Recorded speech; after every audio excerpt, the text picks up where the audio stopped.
Assalamualaikum warahmatullahi wabarakatuh. Pada hari ini kita akan membahas tentang nuzulul Quran. Apa itu nuzulul Quran?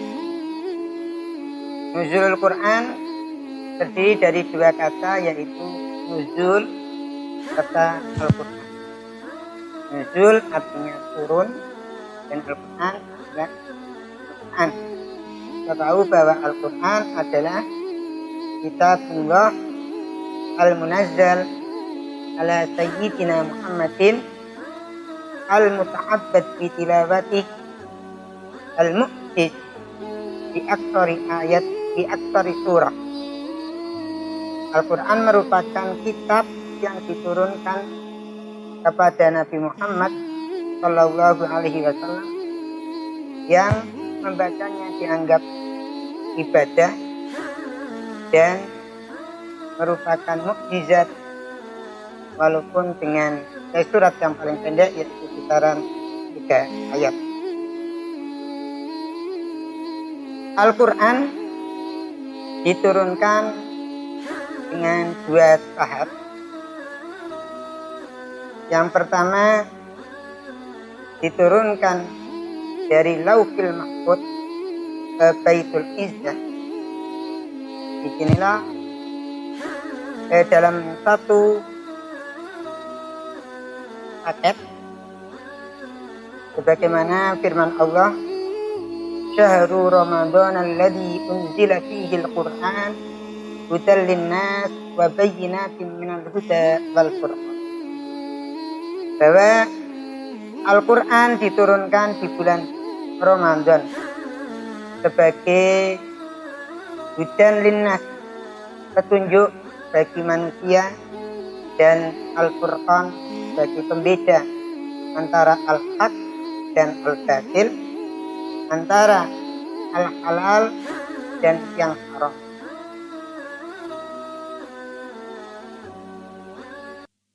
Sementara di dalam penurunan Al-Quran yang dari Baitul Izzah ke dunia ini berangsur selama 23 tahun, di mana awal turunnya Al-Quran pertama kali diterima oleh Rasulullah Sallallahu Alaihi Wasallam pada bulan Ramadan tanggal 17. Karena sesuai dengan istilah Yaumal Taqal Jam'an, Yaumal Taqal Jam'an, hari bertemunya 2 kelompok, yaitu pada perang Badar tanggal 17 Ramadan tahun 2 Hijriah. Sementara Al-Quran ini adalah tahun pertama dari kenabian. Wahyu yang pertama diturunkan adalah surat Al-Alaq ayat 1-5. Ketika mendapatkan wahyu pertama, Rasulullah Sallallahu Alaihi Wasallam ini tidak langsung menerimanya begitu saja, tapi melalui beberapa proses, di mana ketika pertama diturunkan ayat, beliau disuruh Iqra ya Muhammad, bacalah wahai Muhammad. Namun beliau menimpali perintah itu dengan ma ana biqari, saya bukan orang yang bisa membaca. Sampai perintah itu diulang 3 kali, sehingga Rasulullah Shallallahu Alaihi Wasallam hafal dengan apa yang diterimanya, yaitu surat Al-Alaq 1-5. Setelah mengalami peristiwa itu, beliau lalu menemui sang istri Sayyidah Khadijah radhiyallahu anha sambil mengatakan, Zammiluni, zammiluni, selimuti aku, selimuti aku.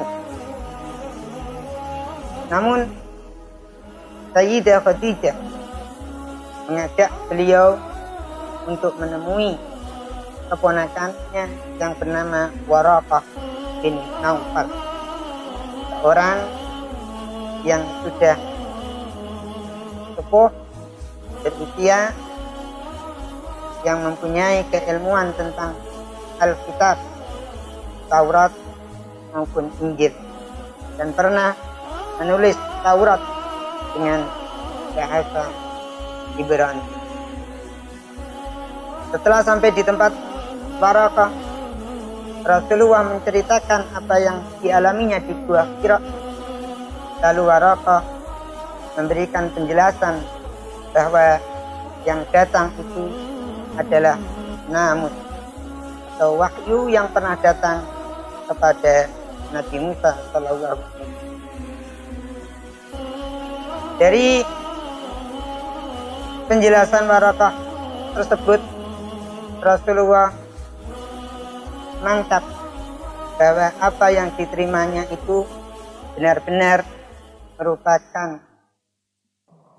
amanah dari Allah Subhanahu wa taala yang harus disampaikan kepada semua umat manusia di dunia.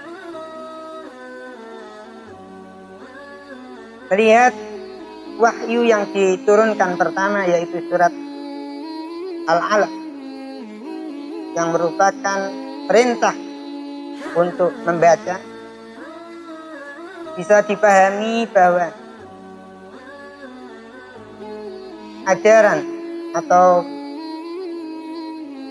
amanah dari Allah Subhanahu wa taala kepada kita sebelum kita mengambil sebuah ajaran ini harus menggunakan pikiran dengan penuh, sehingga agama bukan diterima secara doktrin, namun lebih pada penalaran yang benar.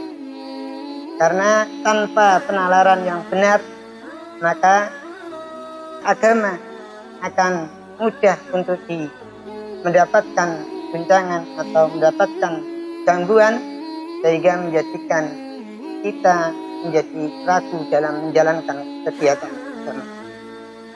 Oleh karena itu, marilah kita dalam suasana nuzulul Quran ini, kita menjadikan momen yang baik ini untuk membangkitkan semangat membaca kita, sehingga dalam menjalankan agama kita tambah mempunyai kemantapan dan pemahaman yang baik. Cukup itu yang kita sampaikan pada kesempatan ini. Semoga menjadi ilmu yang bermanfaat dunia dan akhirat. Assalamualaikum warahmatullahi wabarakatuh.